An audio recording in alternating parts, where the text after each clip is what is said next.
sure you're ready for that, Mr. Whitman? Welcome back, everyone. This is my full Eternals, Black Knight, and Ebony Blade video. Marvel just released the movie on digital, and they've confirmed we're going to see the Ebony Blade again during Marvel's Blade movie with Mahershala Ali. That was the voice that you heard talking to him at the end of that post-credit scene.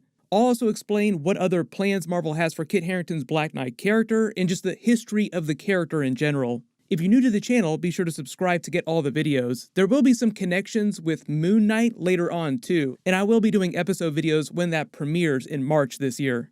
But the Eternals movie has a bunch of scenes setting up the Black Knight, but when we meet him for the first time at the beginning of the film, he hasn't fully taken the mantle from the previous Black Knight in his family, who was his uncle. He was the evil Black Knight from the Avengers comics, if you've read the Black Knight comics or the Black Knight's history in the Avengers comics.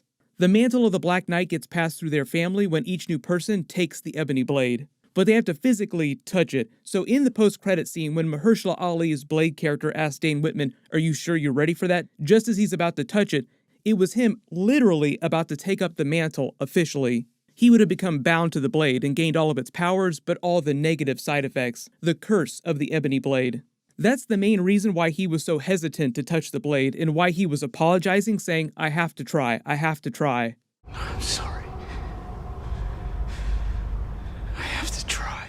You can make all the Game of Thrones Jon Snow jokes about the Black Knight knowing nothing of the Eternals till later in the movie, but at the beginning of the movie, even before he learns their secret, before he learns what's really going on with Cersei, he knew about the Ebony Blade and the curse of his family, the curse of the Black Knight. He works at the Natural History Museum with Cersei, so by trade he's a historian and knows his own family's history about the Black Knight.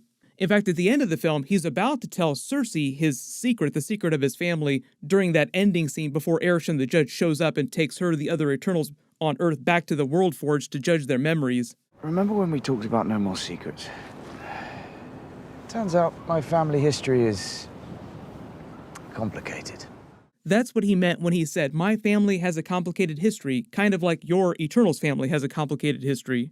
He's the descendant of the original Black Knight, who was named Sir Percy. He lived during the time of Camelot, was part of King Arthur's court. Earlier in the movie, when the Eternals first go back to the Domo, their ship, Thena picks up one of the swords that they've collected from their travels across the centuries. Sprite asks her if it's the Ebony Blade, and Thena says no, it's Excalibur. Is that the Ebony Blade? Excalibur. Arthur always did have a crush on you. As in the actual Excalibur given to King Arthur by Merlin in The Lady of the Lake. That confirms that Camelot was a real place in the MCU history. King Arthur, Merlin, the rest of the characters from the King Arthur mythology were all real people in the MCU at one point.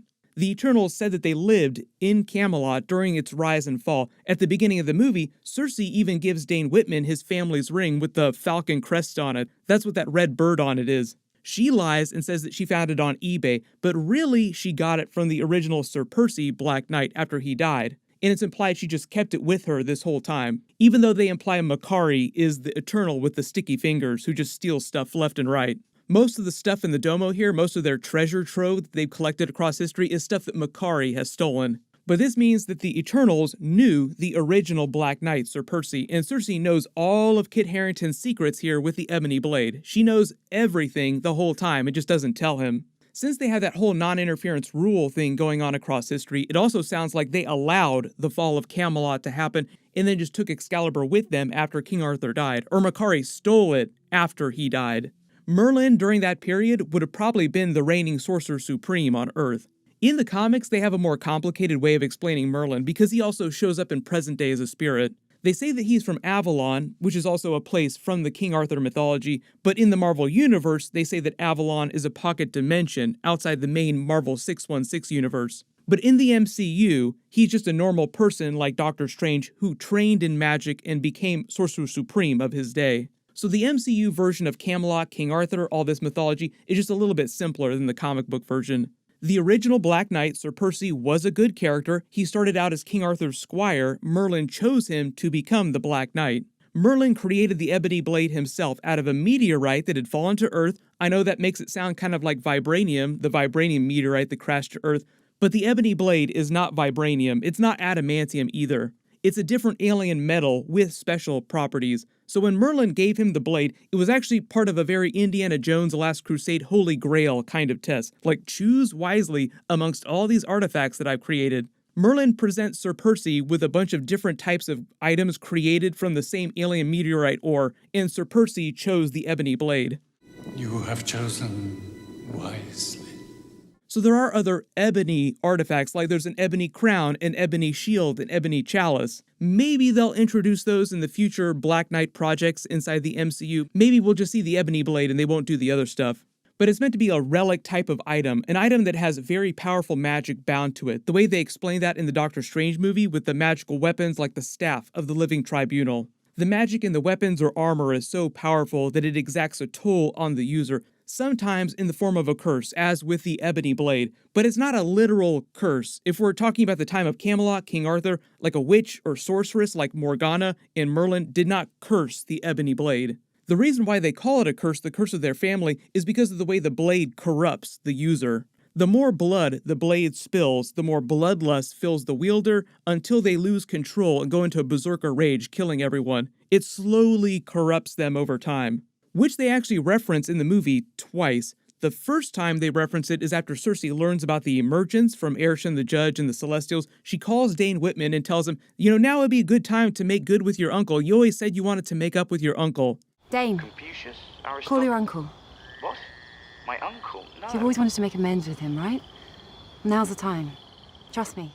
Implying that Dane Whitman had been on bad terms with his uncle previously. And even though Dane Whitman wasn't telling her the whole truth of the Black Knight, the history of his family, the Ebony Blade, we know that Cersei secretly knows everything about his family and the curse. She was there in Camelot for the original Black Knight, so she knows all about it.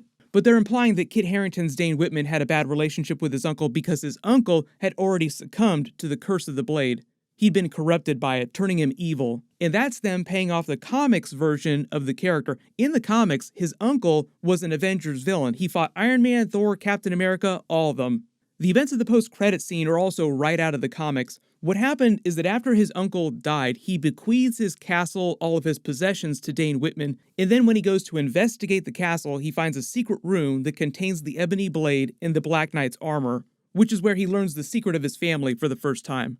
The way they changed this for the MCU just a little bit is they explained that Kit Harington's Dane Whitman knew about the ebony blade, the Black Knight history, before his uncle died. But in the post-credit scene, it's implied that his uncle is dead, and that's why he's got the blade now. You only pass the blade on to the next person in your family when you're getting ready to die. The second time they reference the curse is during the actual post-credit scene when he reads the inscription carved inside the case that holds the ebony blade. Mors mihi lucrum. Mors mihi lucrum, death is my reward. That was etched into the case by the original Black Knight Sir Percy, his ancestor, during the fall of Camelot. In the context of the MCU, what it means is that the blade will eventually kill him, lead to his death. It will also cause him to spill more people's blood. Like, your reward for wielding this blade will be the death of others and your own death. It brings only death. The blade has a whole bunch of really cool powers, though. After he takes up the blade and is bound to it, if he leaves the blade somewhere special, like if he locks it up inside this case and puts it in the basement of a castle somewhere, he can teleport himself to the blade's location from anywhere on the planet. The MCU version of the Black Knight armor probably just forms right out of the blade itself, kind of the way that Moon Knight's costume manifests around him. You just have to picture Kit Harington's Black Knight picking the blade up and then just summoning the armor from the blade. As long as any part of him is touching the blade, he can't be killed. He can be injured, but he can't be killed, so he's functionally immortal. And the blade will trap the souls of the people he kills with it, strengthening him. That's also connected to the bloodlust that fills him. Like, the more powerful he becomes, the more souls the blade consumes, the more it corrupts him. That's what all the whispers coming off the blade are when he's about to touch it. Those are the dead people who were slain by the blade.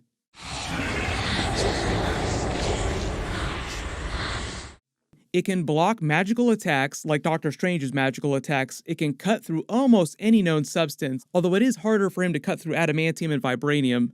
He can also use the blade as a sort of magical detection device to find other powerful magical artifacts.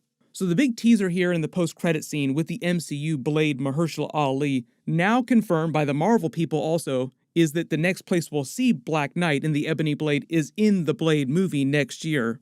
And the reason why Blade knows about the Ebony blade, like he understands his family's curse, is because he had a relationship with Dane Whitman's uncle, previous Black Knight, and they're probably going to establish that the MCU Black Knights across history spent most of their time fighting supernatural creatures like vampires, werewolves, other magical creatures. So basically in the MCU, we're going to be getting Kit Harington, Black Knight Vampire Hunter. I'm also hoping that they do a Black Knight Disney Plus series for his character just to cover more of the history of their family, like more of Kit Harington becoming Black Knight, but also using flashbacks to show us the original Black Knight in Camelot and other versions of the Black Knight from across his family's history.